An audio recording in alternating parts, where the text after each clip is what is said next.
Bonjour, je suis coach et formateur en développement personnel en prise de parole en public.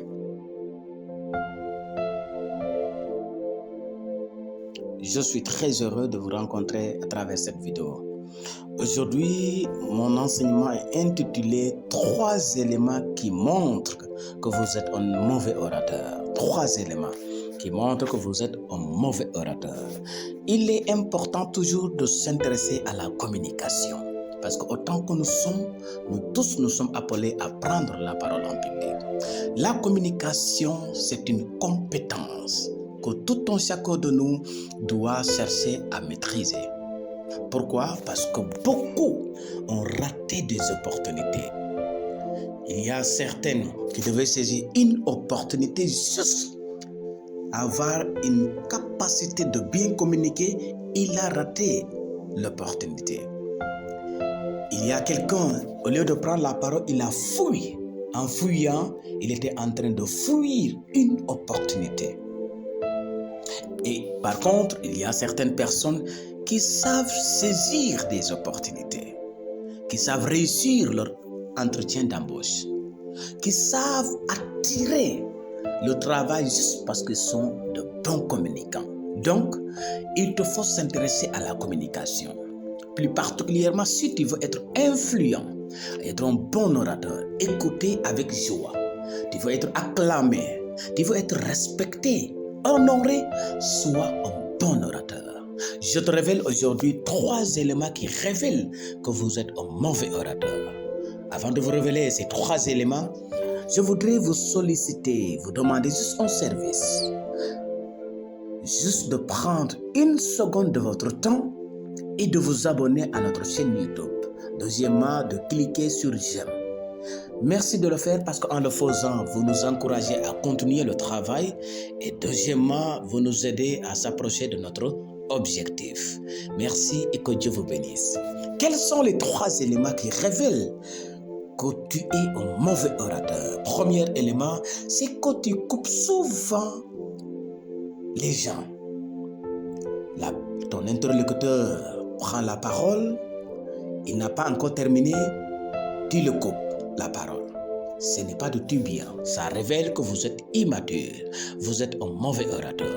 Soit dans les réunions d'entreprise, soit dans vos réunions de partis politiques ou discuter avec les collègues, il est important de laisser votre interlocuteur terminer d'abord.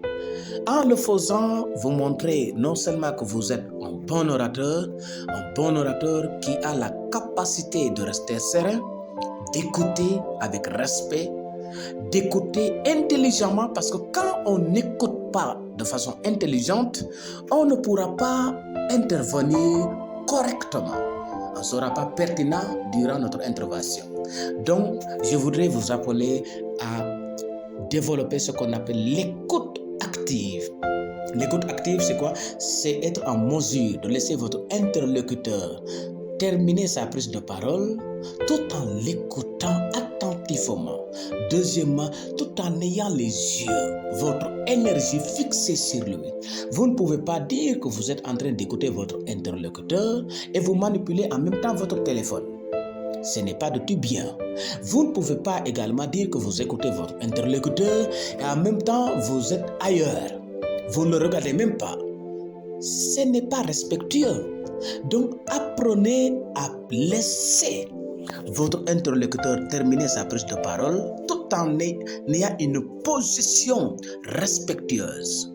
Montrez votre grandeur, montrez votre maturité, montrez votre respect en laissant le temps à votre interlocuteur terminer sa prise de parole en public. Cela va vous permettre non seulement de comprendre sa prise de parole et de vous permettre de rebondir.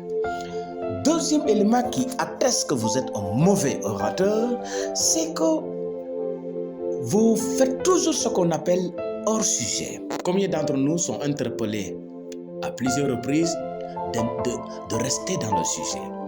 Beaucoup, en prenant la parole, ils abandonnent le sujet d'actualité et ils vont aborder d'autres sujets. Ce n'est pas de tout bien. Un bon orateur maîtrise le sujet. Un bon orateur a la capacité de rester dans le sujet. Un bon orateur développe des arguments et donne des exemples pertinents qui restent dans le sujet. Sinon, vous ne serez pas pertinent durant votre prise de parole. Donc, restez dans le sujet et arrêtez d'abandonner le sujet d'actualité pour aller aborder d'autres sujets. C'est pourquoi à chaque fois, on vous dit reviens dans le sujet. Chaque fois, on vous dit reste sur le point abordé. Chaque fois, on vous rappelle donc ce qu'il faut faire. Cela révèle que, premièrement, vous ne respectez pas les gens parce que vous ne vous respectez pas. Deuxièmement, vous ne maîtrisez pas le sujet abordé. Troisièmement, vous n'êtes pas sérieux. Alors, respectez les consignes et arrêtez de faire ce qu'on appelle hors sujet. Troisième élément qui révèle que tu es un mauvais orateur. Avant de te révéler ce troisième élément, rassure-toi que tu es abonné à notre chaîne YouTube. Merci, que Dieu te bénisse. Troisième élément, c'est que vous aimez bouder les réunions. Soit une réunion professionnelle, une réunion de parti politique ou bien de discussion avec vos collègues. Des fois, vous abandonnez la réunion.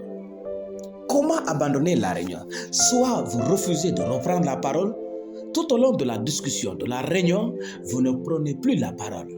Ou bien, soit vous quittez la discussion, vous rentrez chez vous, vous abandonnez la réunion. Ou bien, vous offensez les gens avec des mots grossiers. Pourquoi vous pouvez le faire? À cause de la colère. Certains n'ont pas ce qu'on appelle la maîtrise des émotions. Vous vous mettez souvent en colère. Et la colère n'accomplit jamais la justice de Dieu. Donc, la colère vous mettra dans une disposition inconfortable pour bien réussir votre prise de parole. À partir d'aujourd'hui, maîtrisez vos émotions. Arrêtez d'abandonner la réunion. Arrêtez de bouder la réunion. Arrêtez de rentrer chez vous parce que vous êtes en colère. Vous devez rester jusqu'à la fin de la réunion. Et vous devez être percutant, efficace. Vous devez être apprécié par le boss. Vous devez être écouté par vos collègues parce que vous êtes pertinent. Et pour le faire, il faut éviter uniquement la colère et rester concentré sur l'essentiel. Chers orateurs ou amoureux de la communication, évitez ces erreurs et vous serez de très bons orateurs. Merci de votre aimable attention.